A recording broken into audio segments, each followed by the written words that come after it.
दिल्ली में सत्ता परिवर्तन के बाद मुख्यमंत्री रेखा गुप्ता लगातार बड़े फैसले ले रही हैं।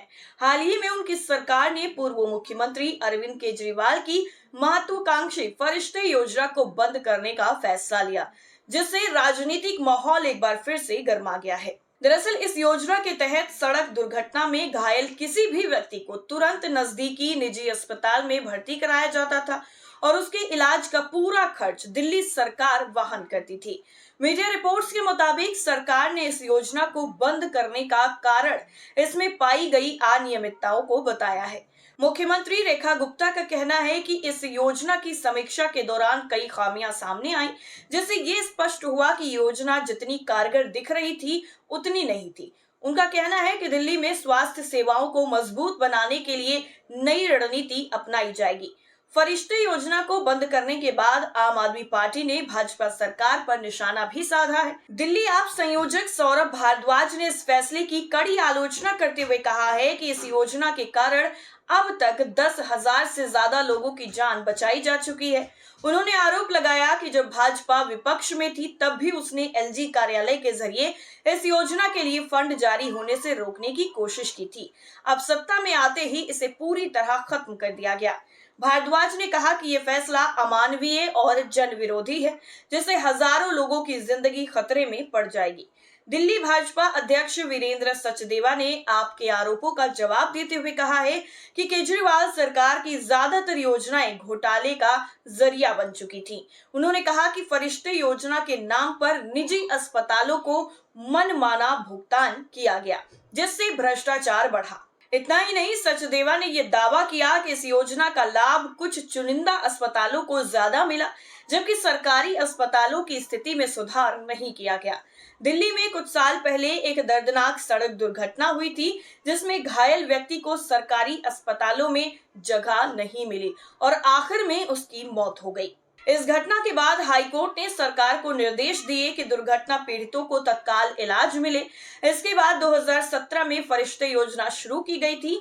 अब इस योजना के बंद होने से सड़क दुर्घटनाओं में घायल लोगों को निजी अस्पतालों में तुरंत इलाज मिलने में दिक्कत हो सकती है। वहीं दूसरी तरफ सरकार का कहना है कि जल्द ही नई स्वास्थ्य नीति लाई जाएगी, जो भ्रष्टाचार मुक्त होगी और जरूरतमंदों को सही तरीके से लाभ भी पहुंचाएगी। लेकिन राजनीतिक गलियारों में इस फैसले को लेकर बहस जोरदार तरीके से शुरू हो गई है। वहीं दूसरी तरफ एसएमसी फंड पर जांच की तलवार लटकी हुई है। जी हाँ, राजधानी दिल्ली में नवनिर्वाचित भाजपा सरकार ने सत्ता में आने के साथ ही बड़े बदलावों की शुरुआत कर दी है। अब रेखा गुप्ता सरकार की नजर सीधे स्कूल मैनेजमेंट कमेटी यानी एसएमसी फंड पर है, जिसे अरविंद केजरीवाल के नेतृत्व वाली आम आदमी पार्टी की सरकार के दौरान शिक्षा व्यवस्था में बेहतरी लाने के लिए अलग बजटीय प्रावधान के तहत संचालित किया जाता था। शिक्षा निदेशालय के सूत्रों की माने तो दिल्ली की नवनिर्वाचित रेखा गुप्ता सरकार ये पता लगा रही है कि आम आदमी पार्टी की सरकार में एसएमसी फंड का उपयोग सही तरीके से हुआ या फिर नहीं। सीएम रेखा गुप्ता इसके लिए एक जांच कमेटी गठित करने पर भी विचार कर रही हैं। ये कमेटी फंड के दुरुपयोग और सदुपयोग की स्पष्ट जानकारी देगी। इसके साथ ही किन स्कूलों में कितना पैसा खर्च किया गया, कमेटी इस पर भी अपनी रिपोर्ट सीएम रेखा गुप्ता को सौंपेगी। इसके अलावा रेखा सरकार की तरफ से विस्तृत व्यय रिपोर्ट तैयार करने की प्रक्रिया पर भी विचार किया जा रहा है। इसका उद्देश्य ये सुनिश्चित करना है कि शिक्षा के नाम पर खर्च हुआ प्रत्येक रुपया पारदर्शी तरीके से उपयोग हुआ या फिर नहीं। सीएम रेखा गुप्ता इस एक्शन से शिक्षा विभाग में खलबली जरूर मची हुई है। वहीं सूत्रों का कहना है कि इस मामले में लापरवाही या भ्रष्टाचार मिलने पर अधिकारियों पर भी एक्शन हो सकता है।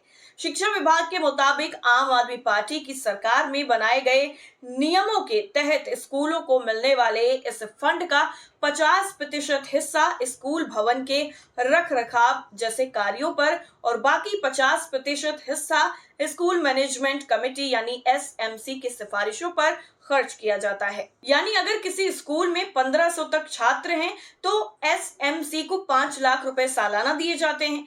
वहीं 1501 से 2500 छात्रों वाले स्कूल को 6 लाख रुपए और 2500 से ज्यादा छात्र संख्या होने पर 7 लाख रुपए सालाना फंड देना अरविंद केजरीवाल की सरकार ने शुरू किया था। शिक्षा निदेशालय के सूत्रों के मुताबिक भाजपा सरकार मौजूदा स्कूल फंड को या तो समाप्त कर सकती है या फिर उसमें बदलाव करते हुए इसे नए स्वरूप में दोबारा लागू कर सकती है। इसके विकल्प के रूप में स्कूलों को दूसरे तरीके के फंड दिए जाने की योजना पर भी विचार हो रहा है।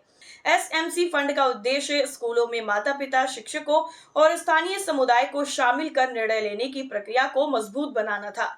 आप सरकार के कार्यकाल में इस फंड से स्कूल स्तर पर मरम्मत कार्य, साफ सफाई, छोटे शैक्षणिक आयोजन और विद्यार्थियों की मूलभूत आवश्यकताओं पर खर्च किया जाता था। लेकिन अब जब शिक्षा नीति में व्यापक बदलाव हो रहे हैं और केंद्रित योजनाएं दोबारा तैयार की जा रही हैं, तो एसएमसी फंड की भविष्यवाणी अनिश्चित हो गई है।